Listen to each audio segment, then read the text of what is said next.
इशारा कर देना।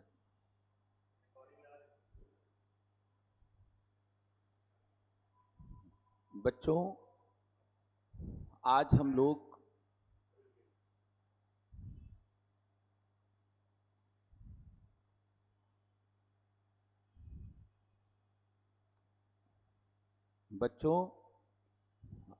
लोग उत्तर प्रदेश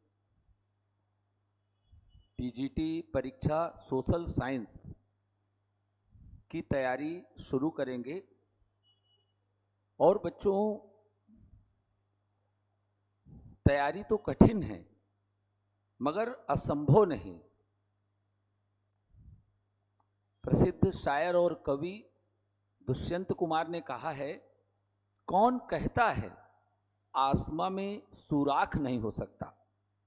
कौन कहता है आसमां में सुराख नहीं हो सकता, एक पत्थर तो तबीयत से उछालो यारों।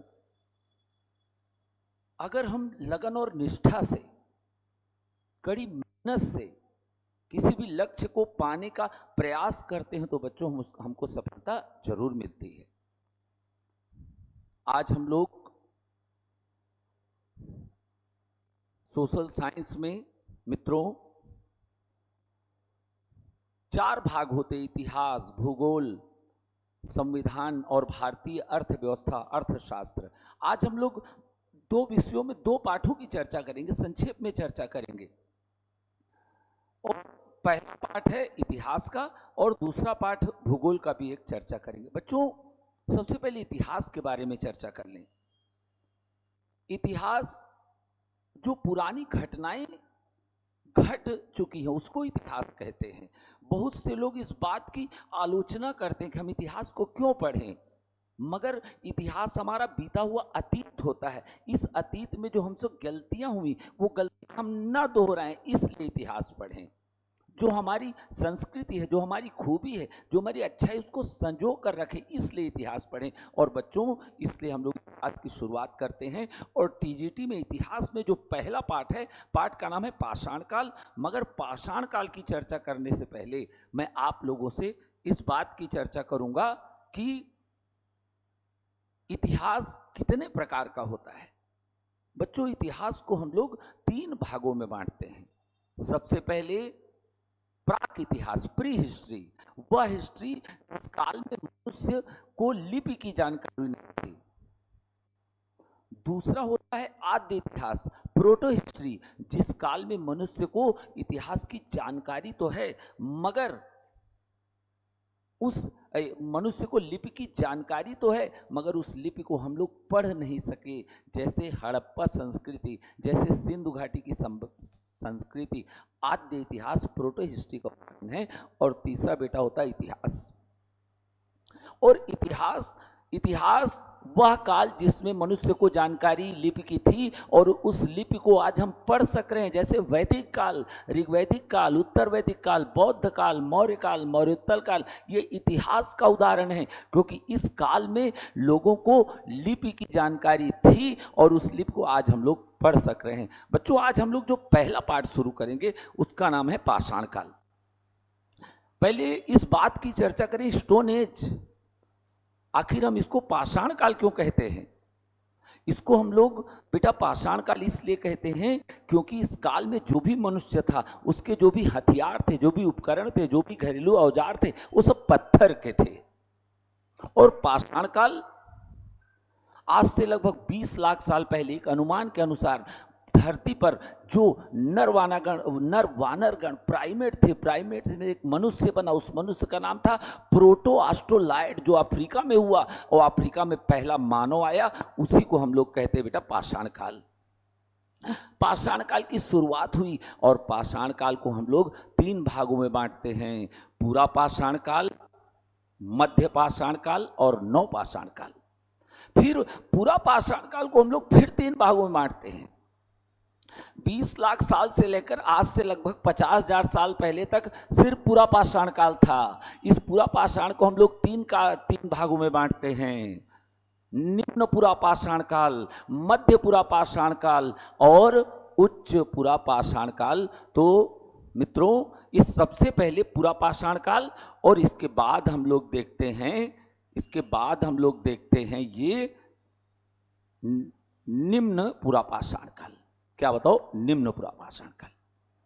अब आप क्या देख रहे हैं? जो ये निम्न पूरा पाषाण काल है, निम्न पूरा पाषाण काल ये सबसे पुराना काल है। इस काल में धरती पर 4 मानव अभी तक मिले हैं। अफ्रीका में सबसे पुराना मानव ऑस्ट्रेलोपिथेकस अफ्रीकेनस, ये 4 पैरों पे चलते थे।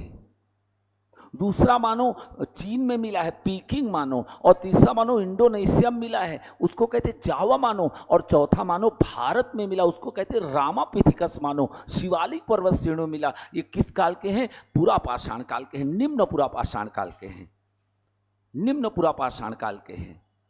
निम्न पूरा पाषाण काल को बच्चों, निम्न पूरा पाषाण काल को हम लोग मुख्यतः 2 भागों में बांटते हैं। पहले प्रकार की जो कल्चर है निम्न पूरा पाषाण काल की, पैलियोलिथिक, उसको हम लोग कहते हैं चापर चापिंग कल्चर। चापर क्या है? अगर कोई पत्थर हो, पत्थर को एक चापर होगा, अगर पत्थर को दोनों तरफ से काट दिया तो उसको क्या कहेंगे? चापिंग कहेंगे। और ये चापर चापिंग कहाँ मिले हैं? भारत में पंजाब राज्य में सोहन नदी किनारे, इसको सोहन संस्कृत कहते हैं। तो आपसे यदि पूछा जाए कि सोहन संस्कृत किस काल की है? निम्न पूरा पाषाण काल की है। और निम्न पूरा पाषाण के काल के जो दूसरे साक्ष्य मिले हैं, वो साक्ष्य मिले हैं मद्रास के पास अतिरम पक्कम से और पल्लवरम से, और मद्रास के पास अतिरम पक्कम से, पल्लवरम से हैंड एक्स मिले हैं। हैंड एक्स मतलब हाथ से चलने वाली कुल्हाड़ी मिली है। और ये हैंड एक्स की खोज किसने की थी? रॉबर्ट ब्रूस फूट ने की थी। और रॉबर्ट ब्रूस फूट को भारत में पूरा पाषाण काल का जनक कहा जाता है। भारत में बेटा क्या कहा जाता है बताओ? पूरा पाषाण काल का जनक कहा जाता है। भारत में पूरा 1863 में रॉबर्ट ब्रूस फ्रूट ने सबसे पहले मद्रास के पल्लवरम में हैंड एक्स की खोज की थी। इनको पूरा पाषाण काल का। फिर निम्न पूरा पाषाण काल में एक महत्वपूर्ण खोज और हुई है बच्चों। निम्न पूरा पाषाण काल में एक महत्वपूर्ण खोज और हुई। वो खोज की थी अरुण सोनकिया ने। और अरुण सोनकिया ने मध्य प्रदेश के होशंगाबाद जिले में हथनौरा नामक स्थान पर एक मानव खोपड़ी की खोज की थी। ये भारत में अभी तक प्राप्त मानव खोपड़ी का सबसे प्राचीन अवशेष है, जो कि निम्न पूरा पाषाण काल का है। और ये कहाँ मिला है? हथनौरा से। कहाँ मिला बेटा? हथनौरा से बच्चों।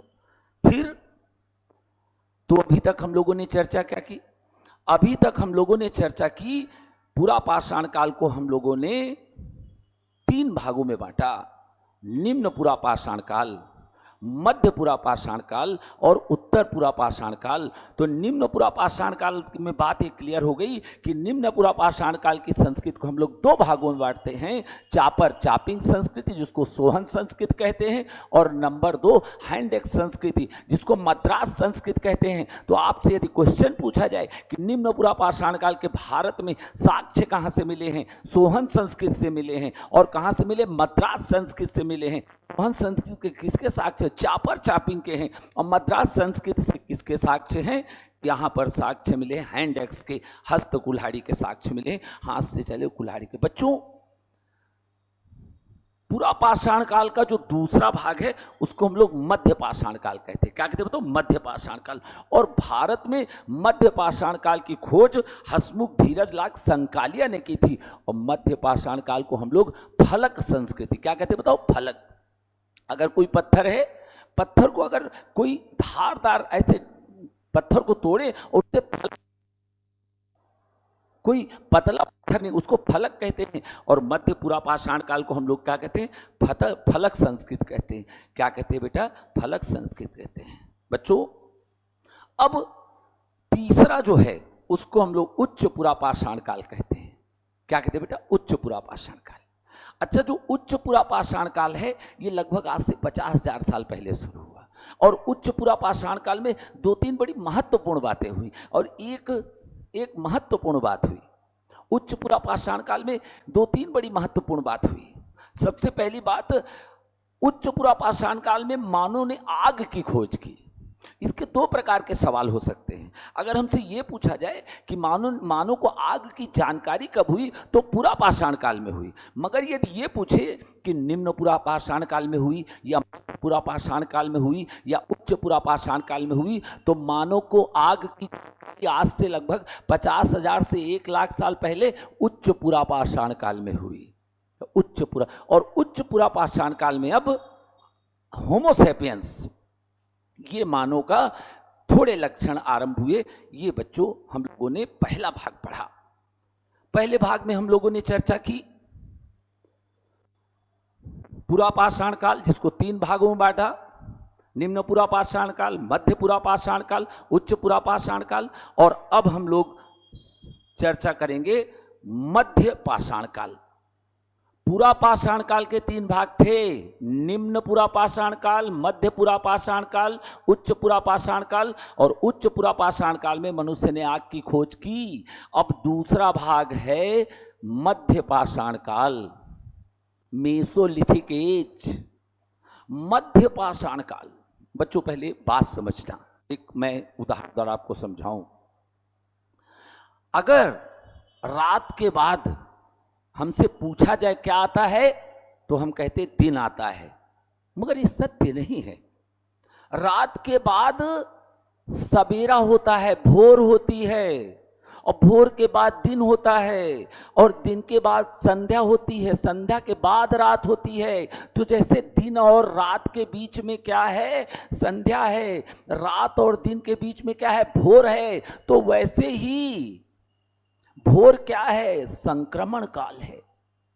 संक्रमण काल का मतलब क्या हुआ, भोर में थोड़ा थोड़ा रात का भी गुण है और थोड़ा थोड़ा दिन का भी गुण है। उसी प्रकार मध्य पाषाण काल किसका संक्रमण काल है, पूरा पाषाण काल और नव पाषाण काल के बीच का ट्रांजिशन पीरियड है। क्या है बताओ, मध्य पाषाण काल। मध्य पाषाण काल संक्रमण का काल है। और मध्य पाषाण काल में बेटा हुआ क्या, मध्य पाषाण काल में हुआ कि धरती में उथल पुथल हुई, और उथल पुथल होने से जो जंगल थे वो दब गए मिट्टी के नीचे, और जंगल दूर दूर हो गए। और जब जंगल दूर दूर हो गए तो मध्य पाषाण काल में लोगों को शिकार करना मुश्किल हो गया, और शिकार जब मुश्किल हो गया तो आवश्यकता आविष्कार की जननी है। तो मध्य पाषाण काल में मनुष्य ने 2 खोजें की। सबसे पहले दुनिया का पहला मिसाइल धनुष बाण, क्या बताओ बेटा, धनुष बाण के रूप में कब बना, मध्य पाषाण काल में। और मध्य पाषाण काल में मनुष्य ने धनुष बाण की खोज की। एक धनुष बाण, अच्छा धनुष बाण में फिर देखा क्या कि धनुष बाण को उन्होंने जब चलाया तो बाण दूर तक नहीं जाता था, क्योंकि हल्का बाण था। तब उन्होंने दूसरी खोज की कि बाण के सिरे पे कुछ लगाया जाए, और बाण के सिरे पर लगाने के लिए उन्होंने लघु पाषाण बनाए, माइक्रोलिथ बनाए। तो मध्य पाषाण काल की 2 खोजें, मध्य पाषाण काल की 2 खोजें। कितनी खोजें बेटा बताओ, 2 खोजें। मध्य पाषाण काल की 2 खोजें। मध्य पाषाण काल की हमारे समय कितनी खोजें बताओ बेटा, 2 खोजें। मध्य पाषाण काल की 2 खोजें। अच्छा, जो मध्य पाषाण काल की 2 खोजें हैं, मध्य पाषाण काल की जो 2 खोजें हैं, मध्य पाषाण काल की जो 2 खोजें हैं, 2 खोजें हैं, मध्य पाषाण काल की जो 2 खोजें हैं, बताना गौरव, सौरभ, मुकुल बताना। तो बच्चों हम लोग मध्य पाषाण काल की चर्चा कर रहे थे, और मध्य पाषाण काल की 2 विशेषताओं की चर्चा की। पहली, धनुष बाण के रूप में दुनिया में पहली बार मानव ने मिसाइल की खोज की, और दूसरा, उस बाण के सिरे पर लगाने के लिए पत्थर बनाए नुकीले, जिसको हम लोग लघु पाषाण कहते हैं। और जो लघु पाषाण है और जो धनुष बाण है, ये मध्य पाषाण काल की सबसे प्रमुख विशेषता है। और भारत में मध्य पाषाण काल का जनक C.L. कार्लाइल को कहा जाता है, जिन्होंने विंध्य क्षेत्र में लघु पाषाण ढूंढे। जो मैंने आपको अभी बताया ना, धनुष बाण के सिरे में लगाने के लिए लघु पाषाण, ये सबसे प्रमुख विशेषता है बच्चों। फिर तीसरा जो काल है उसको हम लोग नवपाषाण काल कहते हैं, नियोलिथिक एज कहते हैं। नियोलिथिक एज, इसको हम लोग क्या कहते हैं, नियोलिथिक एज कहते हैं। तो जो ये नियोलिथिक एज है जिसको हम लोग नवपाषाण काल कहते हैं, ये क्रांतियों का काल है। किसका काल बेटा? क्रांतियों का। नवपाषाण काल में 4 क्रांतियां हुई। सबसे पहले मनुष्य ने पशुपालन शुरू किया और पहला पालतू पशु किसको बनाया? कुत्ते को बनाया। ये अभी उदाहरण इसके देखेंगे, स्थल देखेंगे। नवपाषाण काल की पहली क्रांति थी पशुपालन। कुत्ते को सबसे पहले पालतू बनाया गया, फिर दूसरे जानवरों को पाला गया। नवपाषाण काल की जो दूसरी क्रांति थी वो थी खेती करना। लोगों ने खेती करना शुरू किया, एक स्थान पर रहना शुरू किया। नवपाषाण काल का जो तीसरी क्रांति थी वो थी मिट्टी के बर्तन। क्या बताओ बेटा? मिट्टी के बर्तन। मिट्टी के बर्तन बनाने से नवपाषाण काल में अब पानी लेकर नदी से दूर शिकार करने जाने लगा। और जो चौथी क्रांति नवपाषाण काल में हुई उसको कहते पहिए की खोज। क्या बताओ बेटा? पहिए की खोज। आज भी अगर कोई चीज इलेक्ट्रॉनिक नहीं है तो सब कुछ किस पर आधारित है? पहिए पर आधारित है। और इस पहिए की खोज किस काल में हुई? नवपाषाण काल में हुई। तो इसीलिए नवपाषाण काल को हम लोग क्रांति का काल कहते हैं। और जैसे मध्य पाषाण काल का जनक भारत में कौन है? सीएल कार्लाइस है। वैसे ही भारत में नवपाषाण काल का जनक कौन है? प्राइमोस हैं। भारत में प्राइमोस को नवपाषाण काल का जनक कहते हैं, जिन्होंने 1842 में कर्नाटक के लिंगसुगूर में सबसे पहले पॉलिशदार कुल्हाड़ी खोज की थी। और पॉलिशदार कुल्हाड़ी किस काल की पहचान है? नवपाषाण काल की पहचान। और बच्चों, अब हम लोग पुरापाषाण काल के प्रमुख स्थलों की चर्चा करेंगे। ये देखिए बच्चों, पुरापाषाण काल के प्रमुख स्थल। जो पुरापाषाण काल के प्रमुख स्थल, जब हम लोग पुरापाषाण काल के प्रमुख स्थल देखते हैं, देख लें। ये सबसे पहले पुरापाषाण काल मध्य पाषाण काल के प्रमुख स्थल। मध्य पाषाण काल के प्रमुख स्थल। तो मध्य पाषाण काल का पहला स्थल है बागौर। और बागौर ये कहाँ मिला है? राजस्थान में। और राजस्थान में भीलवाड़ा जिले में बागौर में मध्य पाषाण काल के साक्ष्य मिले हैं। और इसमें आवास मिला है, गुफाओं में रहते थे।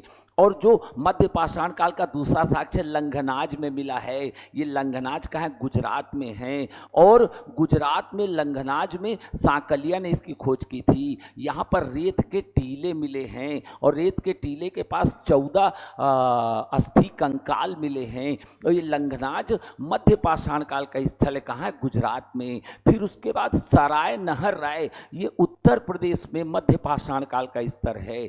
और सराय नहर राय में स्तंभ गर्त मिले हैं।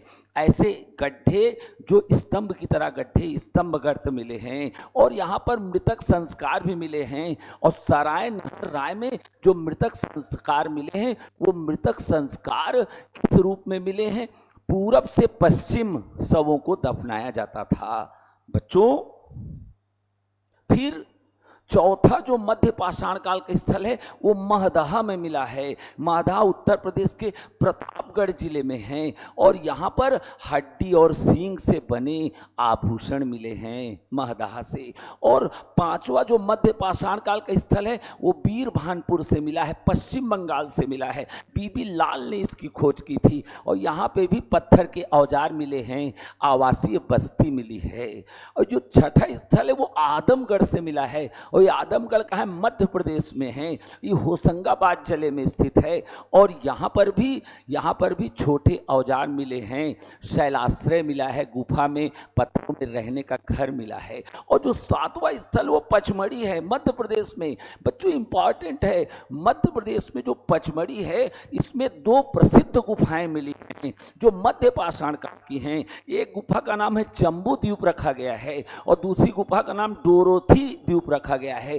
तो जम्बू द्वीप और डोरोथी द्वीप ये मध्य पाषाण काल के स्थल हैं। कहाँ से मिले हैं? मध्य प्रदेश के पचमढ़ी से मिले हैं। और बच्चों 8वां स्थल जलाहल्ली है। जलाहल्ली कहाँ से? कर्नाटक से मिला है। और जलाहल्ली में जो पत्थर का फलक मिला है वो डी आकार का है। ये देखो डी अक्षर के आकार के तिरछे फलक मिले हैं, कुल्हाड़ी की तरह, डी अक्षर की कुल्हाड़ी की तरह मिले हैं। और बच्चों फिर 9वां स्थान जो मध्य पाषाण काल का मिला वो टेरी है। टेरी कहाँ पर? तमिलनाडु में है। और टेरी की मुख्य विशेषता यह है कि यहाँ पर स्फटिक पत्थर से औजार बनाए गए हैं, हल्के भूरे रंग के पत्थर से औजार बनाए गए हैं। तो बच्चों अब ये 9 पाषाण काल के स्थल, 9 पाषाण काल के स्थल, तो जो ये 9 पाषाण काल के स्थल हैं इनकी चर्चा कर लें बच्चों। 9 पाषाण काल, नियोलिथिक एज। भारत में हम लोग पाषाण काल की चर्चा कर रहे हैं। संक्षेप में पहले रिवीजन कर लें एक बार। पाषाण काल को 3 भाग में बांटते हैं, पूरा पाषाण काल, मध्य पाषाण काल, नव पाषाण काल। पूरा पाषाण काल को हम लोग 3 भागों में बांटा, निम्न पूरा पाषाण काल, उच्च पूरा पाषाण काल और मध्य पूरा पाषाण काल। और निम्न पुरा पाषाण काल, मध्य पुरा पाषाण काल और उच्च पुरा पाषाण काल 3 भागों में बांटा। उसके बाद हम लोगों ने पढ़ा मध्य पाषाण काल, और मध्य पाषाण काल के बाद अब हम लोग बच्चों क्या पढ़े? नव पाषाण काल। अच्छा, मध्य पाषाण काल की 2 विशेषताएं हम लोगों ने पढ़ी। मनुष्य ने मिसाइल के रूप में धनुष बाण की खोज कब की? मध्य पाषाण काल में। और बाण के सिरे में लघु पाषाण कब बनाए? मध्य पाषाण काल में। और नव पाषाण काल, जिसको हम लोग क्रांतियों का काल कहते हैं। क्रांतियों का काल क्यों कहते हैं? नव पाषाण काल में 4 क्रांतियां हुई। नंबर 1 पशुओं को पाला गया, नंबर 2 खेती शुरू गई, नंबर 3 मिट्टी के बर्तन बनाए गए और नंबर 4 पहिए की खोज की गई। और भारत में नव पाषाण काल के स्थल देख लें। भारत में जो नव पाषाण काल के स्थल उसमें सबसे पहले है मेहरगढ़। मेहरगढ़ वर्तमान में पाकिस्तान के बलूचिस्तान प्रांत में है। और मेहरगढ़ की ये विशेषता है कि मेहरगढ़ में विश्व के प्राचीनतम अनाज या अनाज के रूप में गेहूं के साक्ष्य मिले हैं। मेहरगढ़ में जो गेहूं के साक्ष्य मिले, 3 प्रकार के गेहूं, 2 प्रकार के जौ, सबसे पुराने गेहूं और जौ के साक्ष्य कहाँ से मिले हैं? मेहरगढ़ से मिले हैं। और ये मेहरगढ़ बेटा कहाँ है? बलूचिस्तान पाकिस्तान में है। दूसरा जो बुर्ज होम नव पाषाण काल का भारत में दूसरा स्थल है। ये कश्मीर से मिला है। और बुर्ज होम की सबसे बड़ी विशेषता है कि बुर्ज होम में गड्ढे वाले घर मिले हैं, गर्त आवास मिले। क्या मिले? गर्त आवास। ये गड्ढा घर मिले हैं। और गड्ढा घर कहाँ पे मिले हैं बताओ? बुर्ज होम में। और बुर्ज होम में कब्र मिली है। उस कब्र में मालिक के साथ कुत्तों को भी क्या किया जाता था? दफनाया जाता था। फिर तीसरा जो स्थान नव पाषाण काल का भारत में मिला वो गुफकरल है, मतलब कुम्हार की गुफा है। ये गुफकरल कहाँ से मिला? कश्मीर से मिला। और गुफकरल श्रीनगर से 41 किलोमीटर दक्षिण में है। और गुफकरल की विशेषता ये है कि गुफकरल से हमको खेती और पशुपालन के साक्ष्य मिले हैं, कृषि और पशुपालन के साक्ष्य मिले हैं। चौथा जो स्थल भारत में मिला है वो कोल्डी हवा है, नव पाषाण काल का है, मोस्ट इंपॉर्टेंट है। उत्तर प्रदेश प्रदेश के इलाहाबाद जिले में कोल्डी हवा में 6500 ईसा पूर्व में मानव लोग चावल उत्पादित करते थे। चावल के साक्ष्य मिले हैं 6500 ईसा पूर्व में। मगर वर्तमान समय में इतिहासकारों ने कोल्डी हवा से भी पुराना ऐसा स्थल ढूंढा है जहां पर चावल के साक्ष्य मिले हैं, और वो है लहुरा देव। संत कबीर नगर जिला है, उत्तर प्रदेश का है, और स्थान का नाम क्या है? लहुरा देव। और लहुरा देव के संत कबीर नगर जिले में चावल के जो साक्ष्य मिले हैं वो 9000 ईसा पूर्व के हैं। कोल्डी हवा के चावल के साक्ष्य 6500 ईसा पूर्व के हैं। उससे भी पुराने चावल के साक्ष्य लहुरा देव में मिले हैं, उत्तर प्रदेश के संत कबीर नगर जिले में मिले हैं, और ये लगभग 9000 ईसा पूर्व के हैं बच्चों। तो ये स्थल किसके हैं? ये स्थल हैं नवपाषाण काल के। नवपाषाण काल का अगला स्थल मगहरा है, उत्तर प्रदेश में है, बिंद क्षेत्र में मिला है, गंगा नदी और बिंद के बीच में मिला है। और मगहरा की विशेषता क्या है? गोलाकार झोपड़ियां। कैसी झोपड़ियां? गोलाकार। अच्छा, जो छठा जो नवपाषाण का स्थल है वो है चौपानी मांडू, और चौपानी मांडू उत्तर प्रदेश में मिला है, इलाहाबाद में मिला है। मगर चौपानी मांडू की विशेषता क्या है? चौपानी मांडू में जो उस समय के नवपाषाण के जो लोग थे उन्होंने झोपड़ियां कैसी बनाई? मधुमक्खी के छत्ते के आकार। सब झोपड़ियां आपस में अंदर से जुड़ी हुई, मधुमक्खी के छत्ते के आकार की। ये जो झोपड़ियां कहाँ मिलती है? चौपानी मांडू मिलती, उत्तर प्रदेश में मिला है, इलाहाबाद में। और ये सातवां जो स्थल चिरांद बिहार में मिला, बिहार के सारण जिले में चिरांद में नवपाषाण काल के। और इसमें हम लोग क्या देखते हैं? हड्डी के उपकरण बनाए गए हैं। नवपाषाण काल के मृदभांड मिले हैं, पहिए का जांच मिली है। कहां पर बताओ? चिरांद में। और बच्चों फिर नवपाषाण काल का जो अगला स्थल है वो दाऊजली है। दाऊजली असम में। अच्छा, असम में क्या मिले हैं? मिट्टी के बर्तन मिले हैं, खेती के साक्ष्य मिले हैं, पशुपालन के साक्ष्य मिले हैं। फिर है असम का सारूतारू। असम के सारूतारू में गुवाहाटी के निकट है, कुल्हाड़ी मिली है। और क्या मिला? मिट्टी के बर्तन मिले हैं, उसमें कुछ लिखा हुआ है, ये असम के सारूतारू में। अच्छा, फिर कर्नाटक का संगन कुल्लू भी भारत में नवपाषाण काल का स्थल है और मैसूर के पास स्थित है। और संगन कुल्लू की विशेषता क्या है? पशुपालन के साक्ष्य मिलते हैं। संगन कुल्लू में पशुओं के एक बाड़े में बंद किया जाता था। वहां जब गोबर बहुत इकट्ठा हो जाता तो उसमें आग लगा दी जाती थी, तो गोबर की राख मिली है। इससे पता चलता है कि समूह में पशुओं को पाला जाता। कहां पर? कर्नाटक के संगन कुल्लू में। कहां पर? कर्नाटक के संगन कुल्लू में। और फिर स्थान मिला है पिकलीहल। क्या बताओ बेटा? पिकलीहल। और पिकलीहल कहाँ है? कर्नाटक में है। कहाँ बताओ? कर्नाटक में है। और पिकलीहल कर्नाटक में भी नवपाषाण काल में पशुपालन के साक्ष्य मिले हैं। गाय की हड्डियां मिली, बैल की हड्डियां मिली, बकरी और भेड़ की हड्डियां मिली हैं। इससे पता चलता है कि नवपाषाण काल के लोग पशुपालन करते थे। बच्चों, आज जो हम लोग चर्चा कर रहे थे उसको हम लोग कंसाइज कर लें, संक्षेप कर लें। तो बच्चों, आज हम लोगों ने पाषाण काल की शुरुआत की, और पाषाण काल में हम लोगों ने पाषाण काल को 3 भागों में बांटा। पुरापाषाण काल, मध्य पाषाण काल और नवपाषाण काल। पुरापाषाण काल को हम लोगों ने 3 भागों में बांटा, निम्न मध्य पुरापाषाण काल और उच्च पुरापाषाण काल।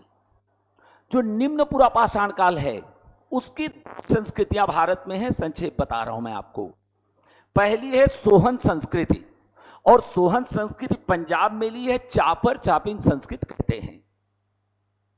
और दूसरी है हैंडेक्स संस्कृति, इसको मद्रास संस्कृत कहते हैं। रॉबर्ट्स ब्रूस फ्रूट ने यहां पर हैंडेक्स की खोज 1863 में की थी, अतिपल्लावरम में। बच्चों, फिर निम्न पुरापाषाण काल के बाद हम लोगों ने पढ़ा मध्य पुरापाषाण काल। मध्य पुरापाषाण काल को हम लोग फलक संस्कृति कहते हैं। फिर हमने पढ़ा उच्च पुरापाषाण काल। उच्च पुरापाषाण काल को हम लोग ब्लेड संस्कृत कहते हैं। और उच्च पुरापाषाण काल में मानव की प्रमुख उपलब्धि थी आग की जानकारी, आग की उपयोगिता। और इसी काल में किसका? होमोसेपियंस मानव का भी प्रादुर्भाव हुआ। बच्चों, ये तो पूरा पाषाण काल के 3 भाग हो गए, निम्न, मध्य और उच्च। फिर उसके बाद हम लोगों ने क्या पढ़ा, मध्य पाषाण काल। मध्य पाषाण काल में 2 मुख्यतः बातें पढ़ी। एक, धनुष बाण के रूप में मिसाइल की खोज किस काल में हुई, मध्य पाषाण काल में हुई। और बाण में लगाने के लिए लघु पाषाण की जानकारी किस काल में हुई, मध्य पाषाण काल में हुई। फिर हम लोगों ने मध्य पाषाण काल के स्थल भी पढ़े, से बागौर के बारे में पढ़ा। उसी प्रकार हम लोगों ने फिर नवपाषाण काल, और नवपाषाण काल को हम लोग क्या कहते हैं, क्रांतियों का काल कहते हैं। 4 क्रांतियां हुई, पशुपालन आरंभ हुआ, खेती आरंभ की गई, मिट्टी के बर्तन बनाए गए, पहिए की खोज हुई। ये चारों क्रांतियां किस काल में, नवपाषाण काल में हुई। होमोसेपियंस मानव आ गया किस काल में, बताओ, नवपाषाण काल में। बच्चों फिर नवपाषाण काल पे स्थल पढ़े हम लोगों ने, जैसे मेहरगढ़, जैसे गुफकरल, जैसे बुर्ज होम, जैसे कोल्डी हवा। ये नवपाषाण काल के स्थल हम लोगों ने पढ़े। तो बच्चों इस बात की चर्चा आज हम लोगों ने की। अब बच्चों हम लोग इतिहास के बाद एक पाठ भूगोल की भी चर्चा कर ले। भूगोल में जो पाठ आज हम लोग पढ़ेंगे,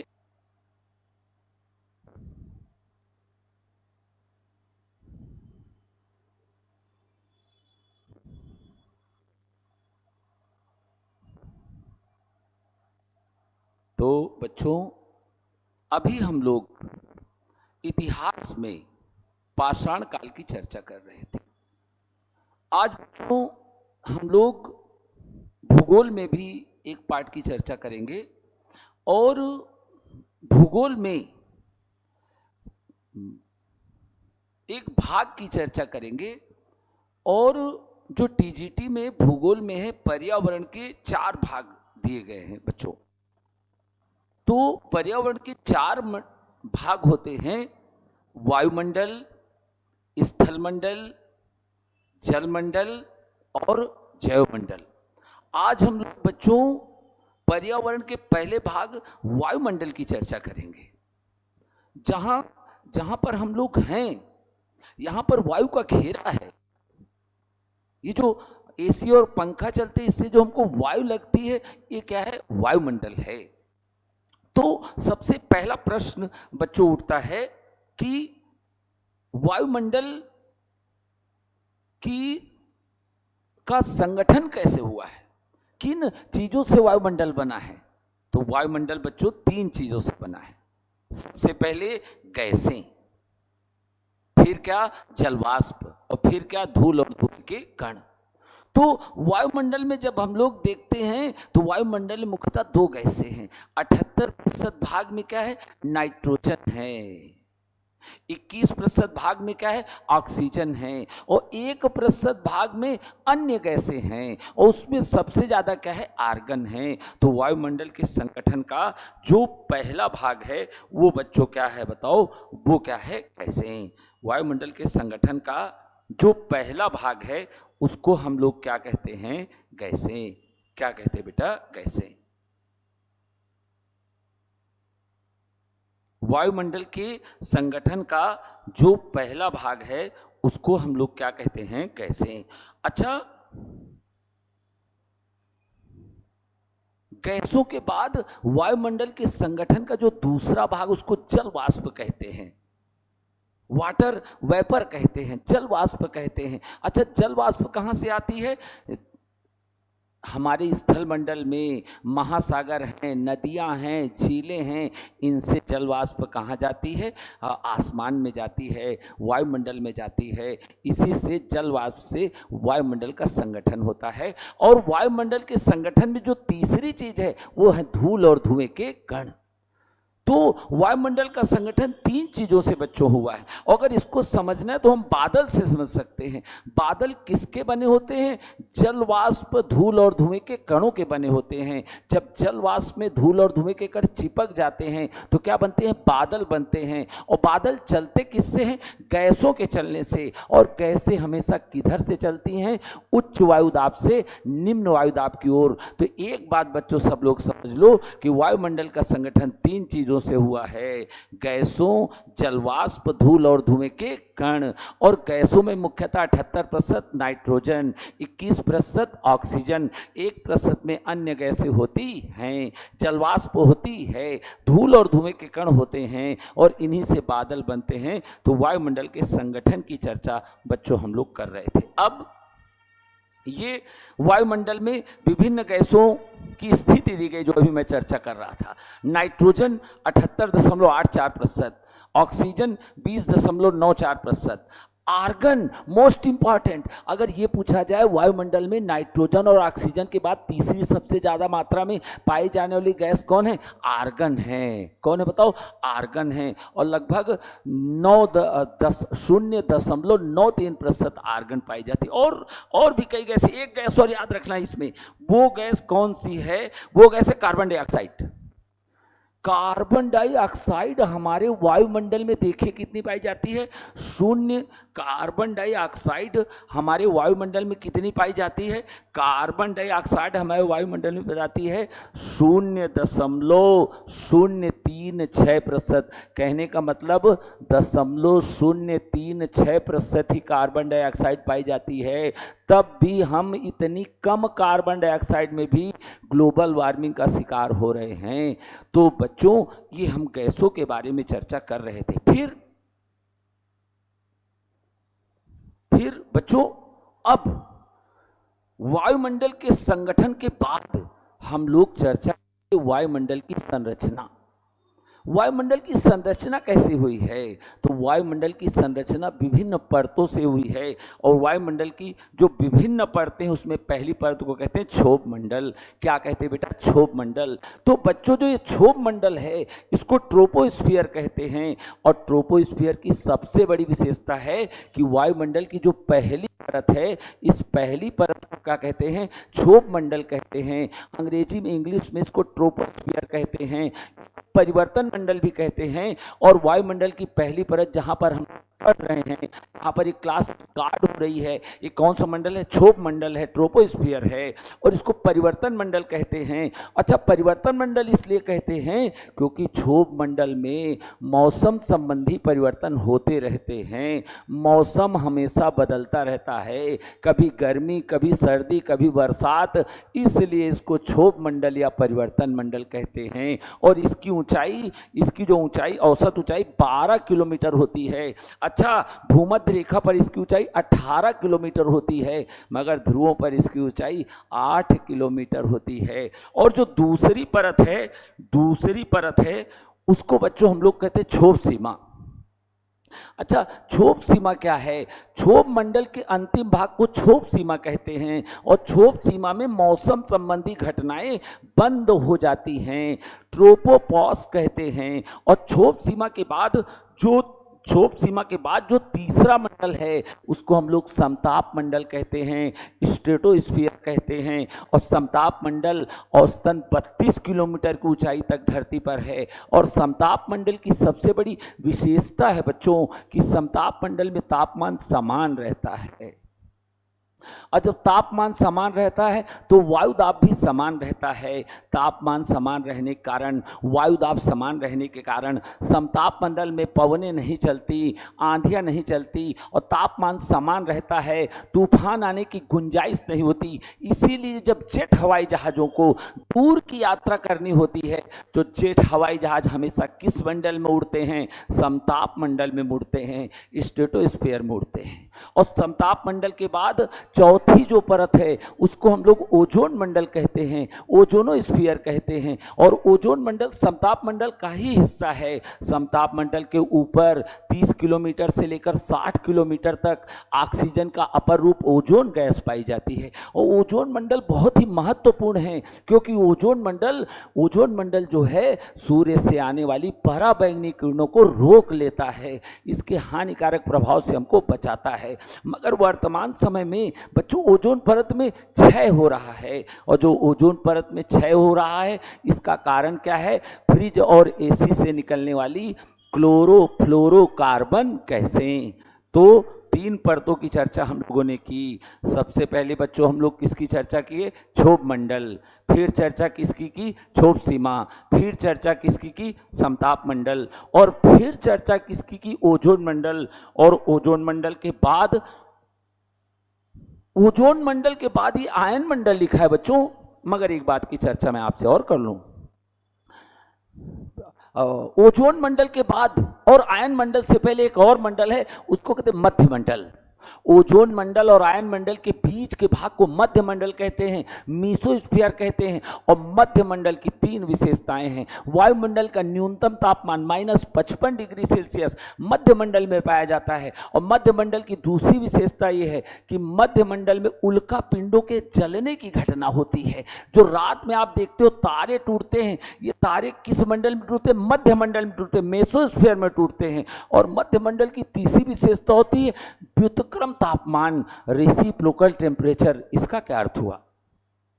मध्य मंडल में व्युत्क्रम तापमान पाया जाता है। इसका मतलब क्या हुआ? इसका मतलब ये हुआ कि आप जब धरती से यहाँ से ऊपर जाओगे तो ऊंचाई बढ़ने के साथ साथ तापमान घटता है, मगर मध्य मंडल में इसके उल्टा हो जाता है। ऊंचाई बढ़ने के साथ साथ तापमान घटने के बजाय बढ़ता है। इसी को मध्य मंडल में व्युत्क्रम तापमान कहते हैं, रेसिप्रोकल टेम्परेचर कहते हैं। और मध्य मंडल के बाद छठा जो है उसको हम लोग आयन मंडल कहते हैं। और जो आयन मंडल है, पांचवा भाग यहाँ पे लिखा है, आयनोस्फीयर कहते हैं। और आयन मंडल लगभग 80 किलोमीटर से लेकर 500 किलोमीटर तक। और जो आयन मंडल है हमारे लिए बड़ा ही महत्वपूर्ण है। और आयन मंडल हमारे लिए बच्चों इसलिए महत्वपूर्ण है क्योंकि आयन मंडल में ऋण और धन आयनित कण पाए जाते हैं। जो आप ऑस्ट्रेलिया से मैच यहाँ देख लेते हो, जो आप आईपीएल के सब मैच देख रहे हो, ये मैच आपके D2H में कैसे आ रहे हैं? आयन मंडल से आ रहे हैं। जो नेटवर्क आपके वाईफाई में आ रहा है, कैसे आ रहा है? आयन मंडल से आ रहा है। और वायुमंडल की जो अंतिम परत है उसको एक्सोस्फीयर कहते हैं, बहिर्मंडल कहते हैं, जो 500 से लेकर 1000 किलोमीटर की ऊंचाई तक होती है और जिसमें सिर्फ हाइड्रोजन और हीलियम गैसें पाई जाती हैं। तो बच्चों अभी तक हम लोगों ने दो बातों की चर्चा की। सबसे पहले हेडिंग थोड़ा रिवीजन कर लें। वायुमंडल की संरचना तीन चीजों से हुई है, गैसें, जलवाष्प, धूल और धुएं के कण। और वायुमंडल का संगठन तीन चीजों से हुआ है, गैसें, जलवाष्प, धूल और धुएं के कण। और वायुमंडल की संरचना 6 या 7 परतों से हुई है। पहली परत है क्षोभ मंडल, ट्रोपोस्फियर, मौसम संबंधी घटनाएं। दूसरी परत क्षोभ सीमा, मौसम संबंधी समुदाय घटनाएं समाप्त। तीसरी परत है समताप मंडल, स्ट्रेटोस्फियर, तापमान समान, हवाई जहाज, जेट हवाई जहाजों को उड़ने की सबसे अच्छी दशाएं। चौथा है ओजोन मंडल, ओजोन परत होती है, पराबैंगनी किरणों को रोकती है। पांचवा है मध्य मंडल, मेसोस्फीयर होता है, व्युत्क्रम तापमान पाया जाता है, -55 सबसे कम वायुमंडल का तापमान पाया जाता है। और यहाँ पर उल्का पिंडों के जलने की घटना मध्य मंडल में होती है। और मध्य मंडल के बाद आयन मंडल, जो आयन मंडल, आयनोस्फीयर, ऋण और धन आयनित कण पाए जाते हैं। जो आपका नेटवर्क चलता है, जो आपके D2H में आपके जो नेटवर्क आता है, ये नेटवर्क कहाँ से आता है? आयन मंडल से आता है। और जो पृथ्वी का अंतिम वायुमंडल में अंतिम परत है उसको बहिर्मंडल कहते हैं, एक्सोस्फीयर कहते हैं। और एक्सोस्फीयर में वायु की सघनता बहुत कम है और ज़्यादातर कौन सी वायु है? हाइड्रोजन और हीलियम पाई जाती है। बच्चों, हाइड्रोजन और हीलियम पाई जाती। अब यहाँ पे फिर एक चीज बड़ी अच्छी आपके सामने आ गई। पृथ्वी का ऊष्मा बजट, जैसे हम लोग घर में बजट बनाते हैं, कितना पैसा आया और कितना पैसा खर्च हुआ और कितना बचा, उसी को हम लोग कहते हैं ऊष्मा बजट कहते हैं। बच्चों, ऊष्मा बजट क्या बताइए? ऊष्मा बजट, अगर ऊष्मा बजट देखो तो पृथ्वी को ऊष्मा बजट मैं आपको बताता हूं। अगर 100 तरंगे सूर्य से चली, सूर्य से कितनी तरंगे चली? 100। तो 100 में से 35 तरंगे रास्ते में ही अवशोषित हो जाती हैं। तो 100 में से 35 अवशोषित हो गई, बची कितनी? 65। 65 में से 14 तरंगें, कितनी बताओ? 14 तरंगें वायुमंडल के विभिन्न भागों से वापस अंतरिक्ष में चली जाती हैं। 100 चली थी, 35 पहले वापस चली गई, फिर वायुमंडल से 14 वापस चली गई। धरती पर कितनी आई? तो 100 में 35 65, और 65 में 14 घटा दो 49, तो 100 में से 49 तो वापस चला जाता है। बचता कितना है? धरती पर आता कितना है बच्चों? 51। 100% में से 49। एक बात और बच्चों यहां पे याद रखना, 100 किरणें आई और 100 में से जो रास्ते में अंतरिक्ष में 35 चली जाती हैं उसको कहते हैं एल्बिडो। क्या कहते हैं बेटा? एल्बिडो। आजकल हम लोग एल्बिडो बहुत सुन रहे हैं। एल्बिडो कारण पृथ्वी के ताप में अंतर आ रहा है। अब 35 से ज्यादा किरणें धरती पर आ रही हैं तो उसको एल्बिडो। तो सब लोग समझिएगा बेटा, 100 तरंगे अंतरिक्ष से चली, सूर्य से चली, और सूर्य से यदि 100 तरंगे चलती हैं तो रास्ते में कितनी रुक जाती हैं? 35। उसको कहते हैं एल्बिडो। और वायुमंडल में कितनी आई? 65। और वायुमंडल ने फिर वापस कितनी कर दी? 14। बची कितनी? 51। ये 51 कहां पहुंचा? धरती पर। और धरती पर 51 में से 17 स्थल मंडल अंतरिक्ष में परावर्तित कर देता है। तो 51 में 17 चला गया तो बचा कितना? 34। और ये जो 34 तरंगे हैं, 34% है, यही हमारी धरती को गर्म करता है। किसके द्वारा? संवहन द्वारा, चालन द्वारा, विकिरण द्वारा। इसको ऊष्मा बजट कहते हैं। सब बच्चे फिर एक बार समझिएगा बच्चों, 100 तरंगे वायुमंडल से चलती हैं, कितनी रास्ते में लौट जाती? 35। उसको कहते हैं एल्बिडो। अब वायुमंडल में कितनी आई? 65। जो 65 है इसमें से वायुमंडल कितने को वापस कर देता है? 14 को।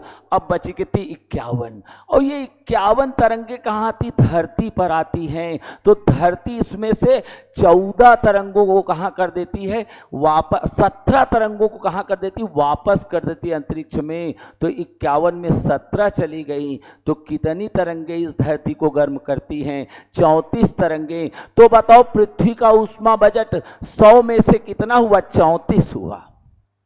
100 में से कितना हुआ? 34 हुआ। और जो शुरू में 35 वापस हुआ था उसको क्या कहते? एल्बिडो कहते। क्या कहते बेटा? एल्बिडो कहते हैं। सही बच्चे लोग, इसको हम लोग पृथ्वी का ऊष्मा बजट कहते हैं। 100 इकाइयां थी, ये 35। इस बात की चर्चा हम लोग बच्चा कर रहे थे। फिर ये तो ऊष्मा बजट बच्चों। फिर इसके बाद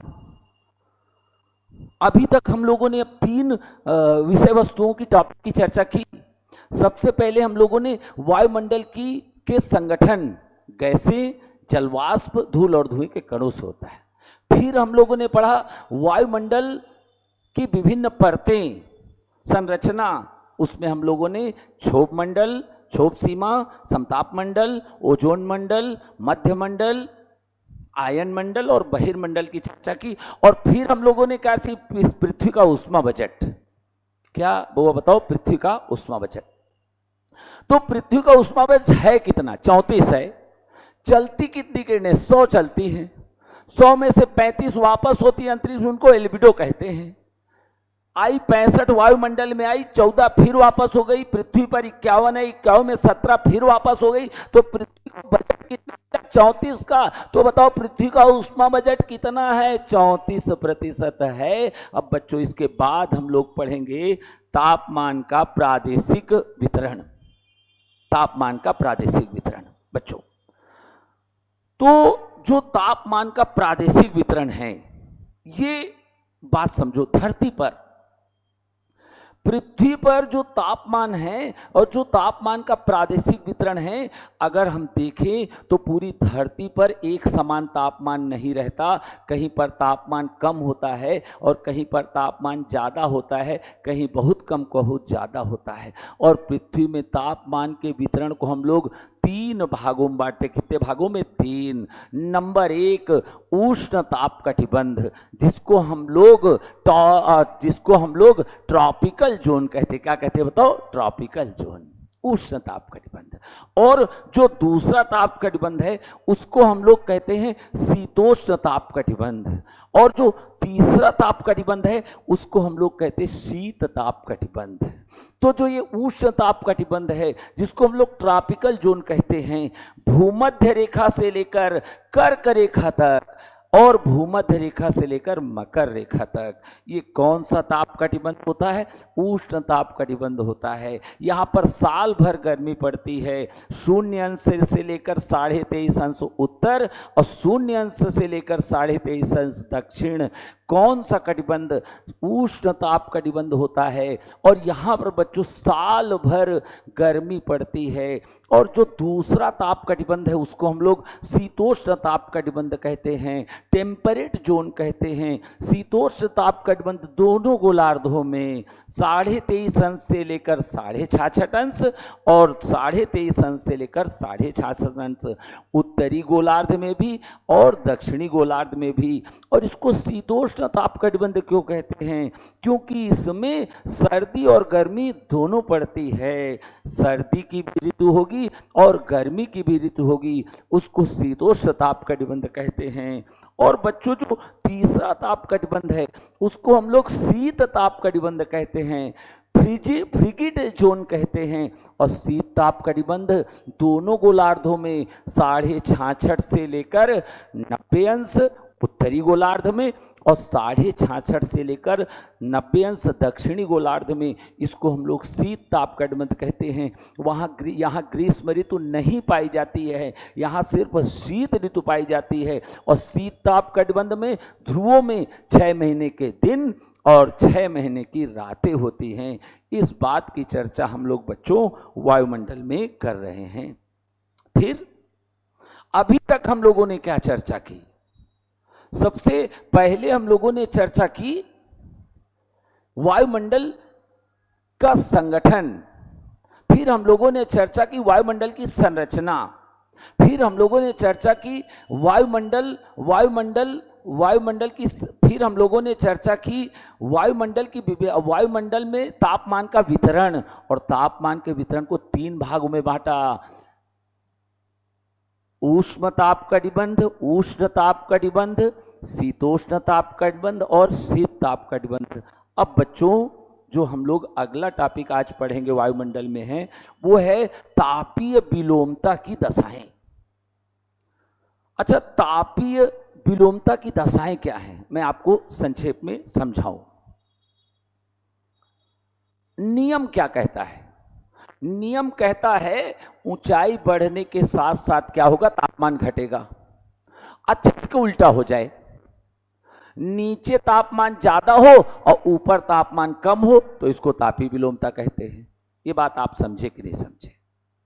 नियम ये कहता है कि पृथ्वी से ऊपर की ओर जाने पर तापमान घटेगा, मगर नियम यदि उल्टा हो जाए, नीचे तापमान कम हो और ऊपर वायु में तापमान ज्यादा हो, तो उसको हम लोग क्या कहते हैं? तापीय विलोमता कहते हैं। अच्छा, तापीय विलोमता का कारण क्या है? रात्रि का लंबा होना। रात जब लंबी होगी तो नीचे ठंडक ज्यादा हो जाएगी और वायुमंडल में ठंडक क्या हो जाएगी? कम हो जाएगी, विलोम दशा। दूसरा क्या बताओ? शुष्क वायु। अगर शुष्क वायु है तो वो क्या करेगी? ऊष्मा को ज्यादा परावर्तित करेगी और उससे क्या हो जाएगा? ऊपर वाला भाग गर्म हो जाएगा और नीचे ठंडक आ जाएगी। इसको कहते तापीय विलोमता। तापीय विलोमता का दूसरा कारण स्वच्छ आकाश। अगर स्वच्छ आकाश होगा तो पृथ्वी से विकिरण तेजी से होगा, नीचे ठंडक हो जाएगी और ऊपर वाली वायु गर्म हो जाएगी। उसको हम लोग कहते तापीय विलोमता की दशाएं, उसको हम लोग कहते। फिर हिमाच्छादित धरातल। अगर जहां पर धरातल है चारों ओर बर्फ फैल जाए तो उस बर्फ के कारण वहां आसपास क्या हो जाएगा? वहां आसपास तो क्या हो जाएगा? ठंडक होगी, मगर ऊपर क्या होगी? गर्मी हो जाएगी उस तुलना में। उसको कहते हैं तापीय विलोमता की दशाएं। तापीय विलोमता का अर्थ आप लोग समझ गए होंगे। नियम ये कहता है कि जैसे जैसे ऊपर हम लोग उठेंगे तापमान घटेगा, मगर यदि इसके उल्टा हो जाए तो उसको तापीय विलोमता कहते हैं। नीचे तापमान कम हो और वायु में ऊपर तापमान अधिक हो तो उसको तापीय विलोमता कहते हैं। बच्चों, फिर इसके बाद जो अगला टॉपिक हम लोग पढ़ेंगे वो है वाष्पीकरण, इवेपोरेशन, वाष्पन और संघनन। ये हमारा पृथ्वी कैसा ग्रह है? जलीय ग्रह है, और इस जलीय ग्रह में 72% भाग में क्या है? जल है। और इस जल में जब सूर्य का ताप पड़ता है, इंसुलेशन होता है, सूर्य तप होता है, तो जल किस में बदलती है? भाप में बदलती है। उसी को हम लोग क्या कहते हैं? वाष्पीकरण कहते हैं। क्या कहते हैं? वाष्पीकरण। अच्छा, वाष्पीकरण के कारण लिखा हुआ है, देखो, एडियाबेटिक ताप परिवर्तन। अब आपको रुद्धोष्म ताप परिवर्तन के बारे, एडियाबेटिक ताप परिवर्तन क्या है बात समझना आप लोग। एडियाबेटिक ताप परिवर्तन, इसमें देखते जाइएगा। एडियाबेटिक ताप परिवर्तन, एडियाबेटिक ताप परिवर्तन आप लोग समझिएगा बेटा। एडियाबेटिक ताप परिवर्तन, जब वायु नीचे से ऊपर जाए या ऊपर से नीचे आए तो उससे वायु के तापमान में बिना उष्मा लिए दिए जो परिवर्तन आता है उसको एडियाबेटिक परिवर्तन कहते हैं। जैसे ये दो प्रकार का होता है।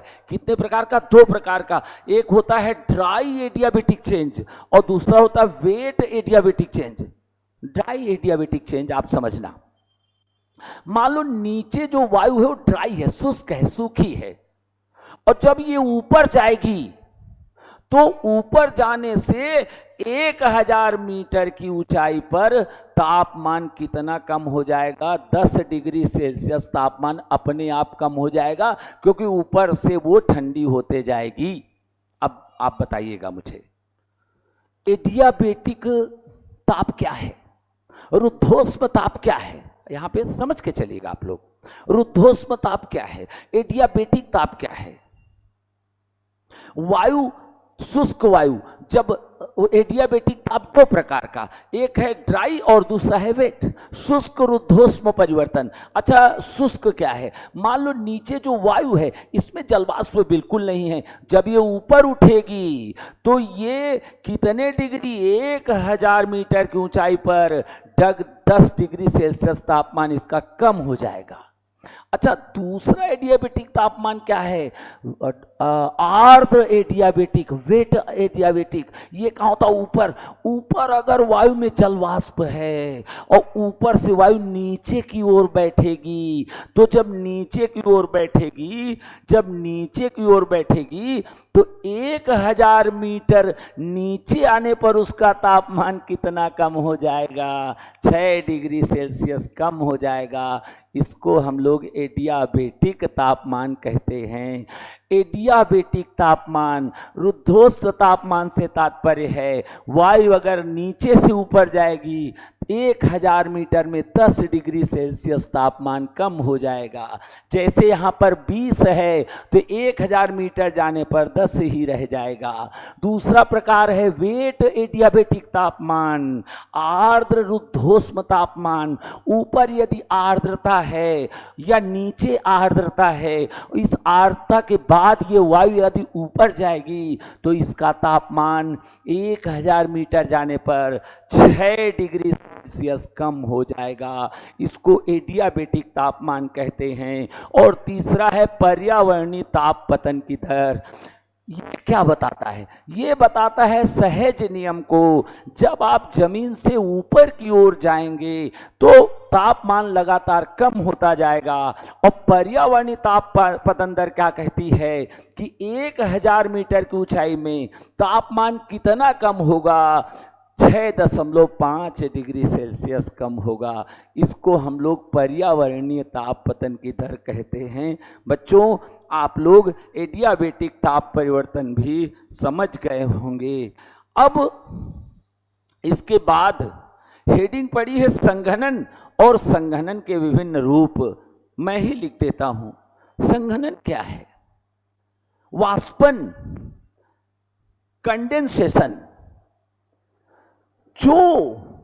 जो जल वाष्प वायुमंडल में जाती है, वह जल वाष्प तापमान कम होने पर विभिन्न रूपों में बदलती है। इसी को संघनन कहते हैं। और संघनन के रूप क्या हैं? मैं थोड़ा बच्चों बोर्ड में लिखने में अभी कच्चा हूं, इसलिए कम लिख रहा हूं, मगर यहां लिखा नहीं इसलिए लिख रहा हूं। संघनन के रूप क्या हैं? सबसे पहला रूप है वर्षा। क्या बताओ? वर्षा। मैं थोड़ा कम लिख पाता हूं इसलिए आगे लिखूंगा मैं बहुत, ये शुरुआत है मेरी, इसलिए मुझे क्षमा कीजिएगा बच्चों। संघनन का पहला रूप है वर्षा, जो पूरी दुनिया में हमको दिखाई पड़ता है। अच्छा, संघनन का दूसरा रूप क्या है? ओला। जो आप पत्थर गिरते हैं, ये संघनन का कैसा रूप है? दूसरा रूप है। संघनन का तीसरा रूप कौन है? ओस। जो ड्यू आप देखते हैं, ये ओस किसका रूप है? संघनन का रूप है। फिर संघनन का रूप क्या है? कोहरा। क्या बताओ? कोहरा। जो आप फॉग देखते हैं, ये किसका रूप है? संघनन का। फिर संघनन का रूप क्या है? बताओ? धुंध। क्या है बेटा? बताइए। धुंध। ये किसका रूप है? संघनन का। फिर संघनन का रूप क्या है? तुषार।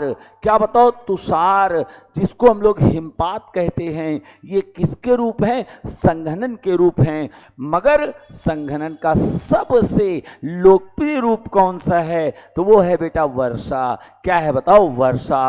और दुनिया में जो वर्षा है, दुनिया में जो वर्षा है, ये वर्षा कितने प्रकार की? ये दुनिया में जो वर्षा है, ये वर्षा कितने प्रकार की? ये वर्षा होती बेटा 3 प्रकार की। कितने प्रकार की? 3 प्रकार की। दुनिया में जो वर्षा होती है, ये वर्षा कितने प्रकार की होती है? 3 प्रकार की वर्षा दुनिया। अब आ जाओ वर्षा के प्रकार।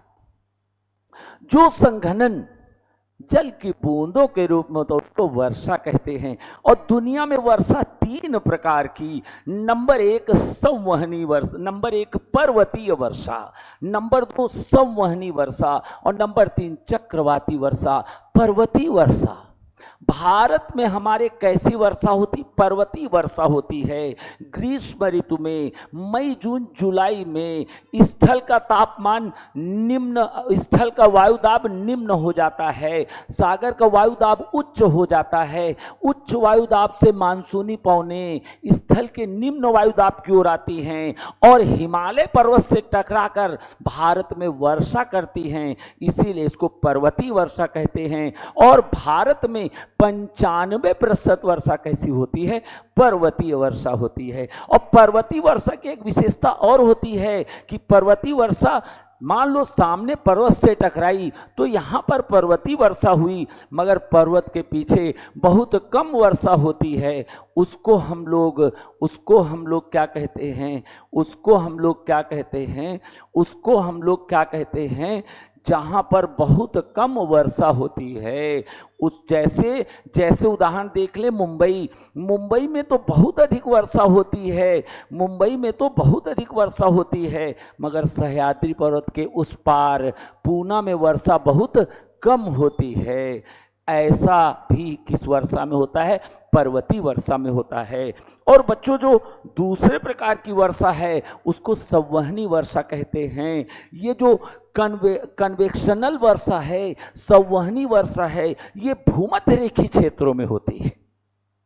ब्राजील में होती है, कांगो जायरे में होती है, Malaysia, Indonesia, Papua New Guinea में होती है, हवाई द्वीप समूह होती है। भूमध्य रेखीय क्षेत्रों में रोज गर्मी बहुत ज़्यादा पड़ती है। गर्मी ज़्यादा पड़ने से जलवाष्प ऊपर जाती है और भूमध्य रेखीय क्षेत्रों में दिन में गर्मी पड़ती, जलवाष्प ऊपर जाती है और भूमध्य रेखा के ऊपर संवहनी ठंडी पवनें चल रही हैं और संवहनी ठंडी पवनों के कारण ये जलवाष्प क्या हो जाती, जल की बूंदों में बदलती है और कपासी मेघ बनते हैं। और रोज शाम को 4 बजे, रोज शाम को 4 बजे कौन सी वर्षा होती है, संवहनी वर्षा होती है और भूमध्य रेखीय क्षेत्रों में होती है। और बच्चों तीसरे प्रकार की जो वर्षा होती है उसको चक्रवाती वर्षा कहते हैं, साइक्लोनिक रेनफॉल कहते हैं। चक्रवात कहाँ बनते हैं? चक्रवात बच्चों, चक्रवात वहां बनते हैं जहां स्थायी पवनों के वाताग्र मिलते हैं। स्थायी पवन कौन कौन से अगले वीडियो में हम लोग चर्चा करेंगे। व्यापारिक पवन, पछुआ पवन, ध्रुवी पवन स्थायी पवने हैं और जहां पर व्यापारिक पवन का वाताग्र और पछुआ पवन का वाताग्र मिलेगा तो बच्चों वहां क्या होगा, चक्रवात। और चक्रवात से हवा चक्कर लगाती है और हवा चक्कर लगाने से ठंडक उत्पन्न होती है और ठंडक उत्पन्न होने से आसपास की जलवाष्प से वर्षा होती है। उसको हम लोग बेटा क्या कहते हैं, चक्रवातीय वर्षा कहते हैं। क्या कहते हैं बताओ, चक्रवाती वर्षा कहते हैं।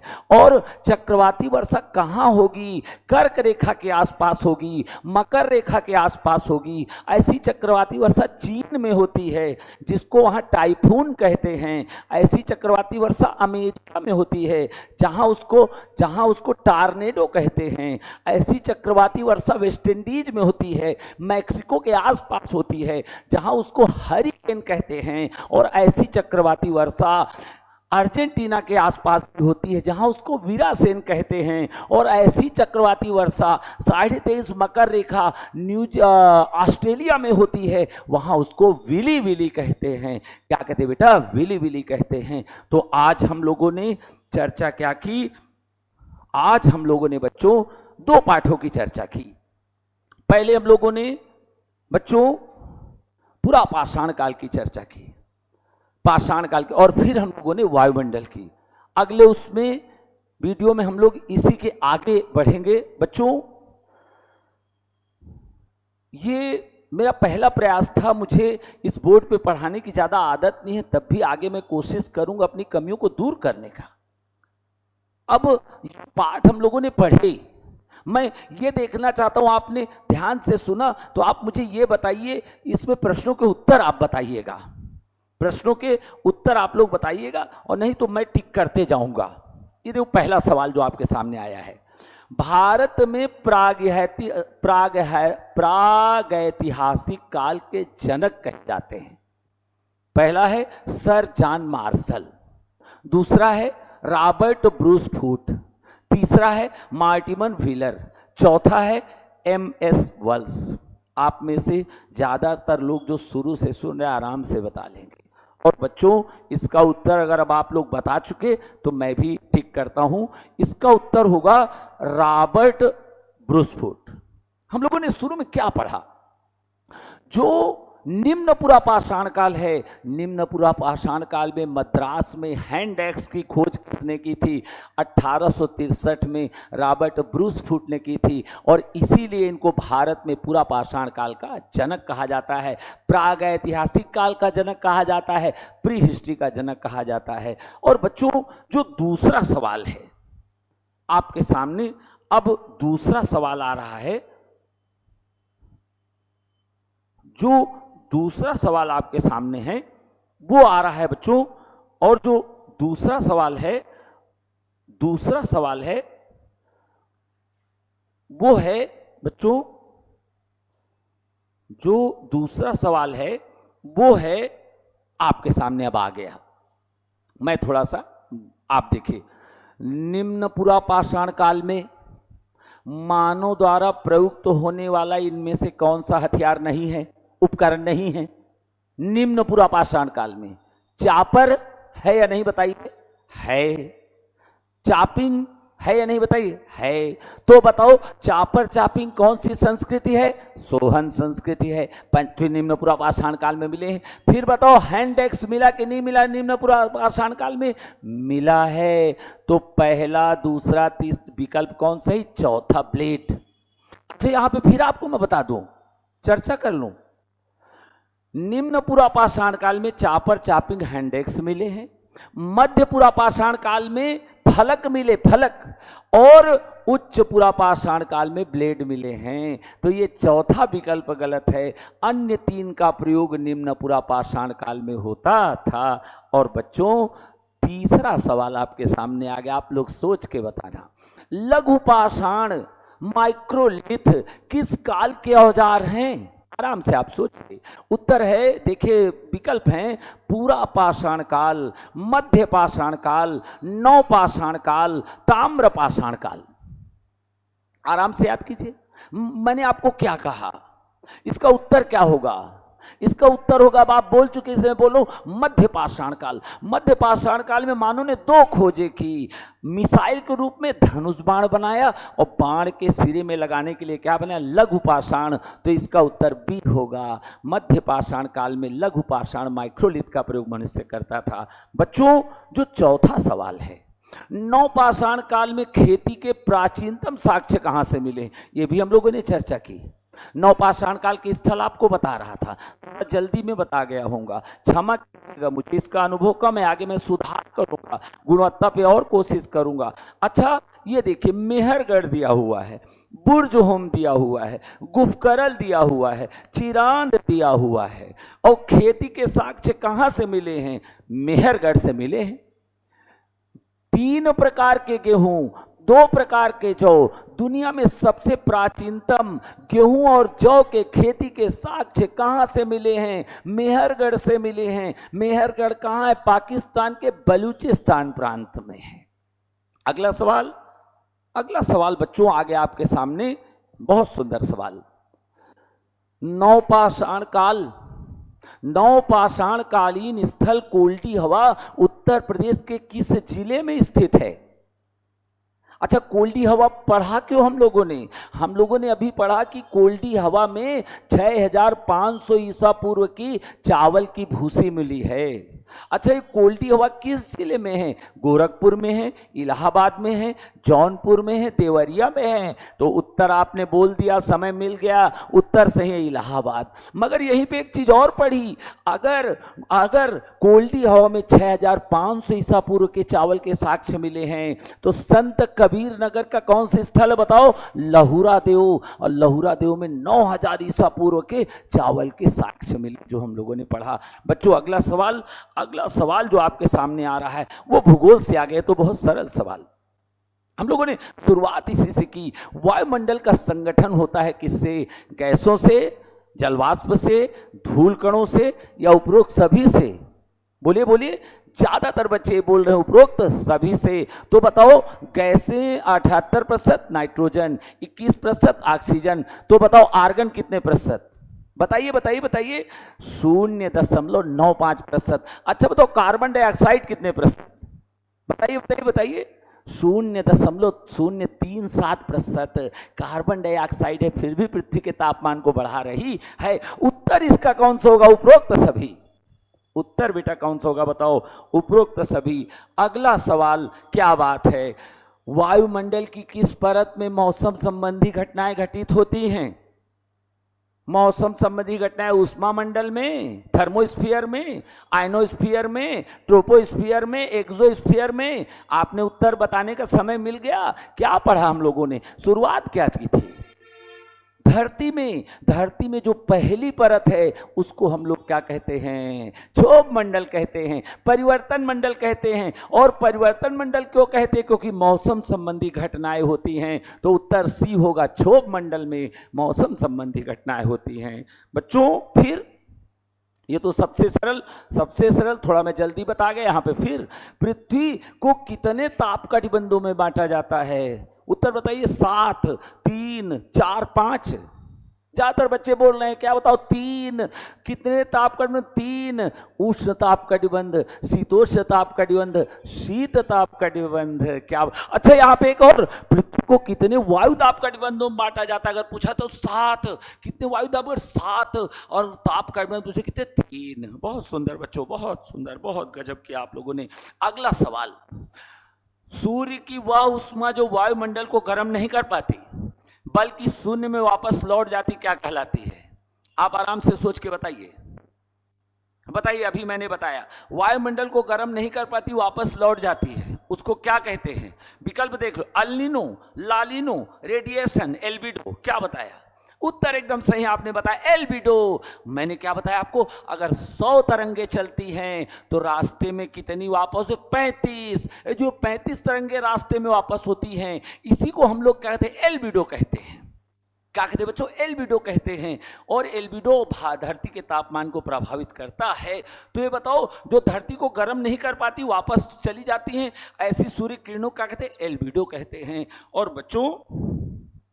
और बच्चों जो आज का आखिरी सवाल है, संघनन। संघनन कहाँ होता है? वायुमंडल में, वर्षा के रूप में। ये देखा सवाल क्या आ गया है, संघनन का रूप नहीं है। ये बताइए, अभी आपको बताया मैंने, स्मोक, रेन, ड्यू, हेल संघनन का रूप का नहीं है। धुआं, क्या बात है, वर्षा है, ओस है, ओला है, पाला है, हिमपात है, मगर धुआं संघनन का रूप नहीं है। ये आंसर सही है। बच्चों, आप लोगों ने बहुत ही उत्साह से बात मेरी सुनी, और मैं नया हूं, मुझे स्मार्ट बोर्ड पे पढ़ाने की पहली क्लास है मेरी। इसके लिए मुझे जो भी गलतियां मुझसे हुई क्षमा कीजिएगा। और मैं टीजीटी में आप लोगों को आगे कोशिश करूंगा कि इतिहास और भूगोल में और अधिक गुणवत्तापूर्ण ढंग से पढ़ाऊं। सभी बच्चों को नमस्ते। और बच्चों, एक बात मैंने जो शुरू में कही थी वही आखिर में कह रहा हूं। कौन कहता है कि आसमां में सुराख नहीं हो सकता? एक पत्थर तो तबीयत से उछालो यारों, प्रयास कीजिए, मशक्कत कीजिए, विजयी भव। आपकी जीत निश्चित है, आपकी जीत निश्चित है। सब